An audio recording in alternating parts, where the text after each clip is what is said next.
আমরা এখন এই জিলহজ্জার মাসে যে আমাদের ঈদুল আজহারের নামাজ ঈদগাহার ময়দানে আমরা যাই। ঈদগাহার ময়দানে যাওয়ার পরে আমরা ঈদগাহার ময়দানে লাইনে কাতারে আমরা চুপচাপ বসে থাকি। হাদিস শরীফে এসেছে তাকবীরে তাসরিক পড়তে হবে।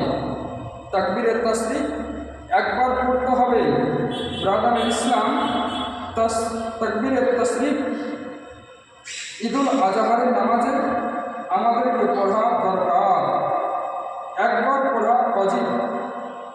ছেলের পুরুষদের জন্য উচ্চ আওয়াজে তাকবীরে তাসরিক পড়া ওয়াজিব, আর নারীদের সবসময় নিম্ন সুরে, অর্থাৎ কেউ আওয়াজ জানে না শুনতে পায়, এইরকমভাবে মেয়েদেরকে পড়তে হবে তাকবীরে তাসরিক। এই হাদিসটি হচ্ছে আপনার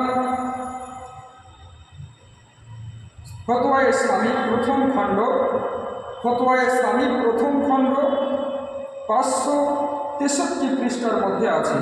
তাহলে আমাদেরকে পড়তে হবে। এর কত গুরুত্বপূর্ণ যে তাকবীরে তাসরিক একবার পড়া ওয়াজিব।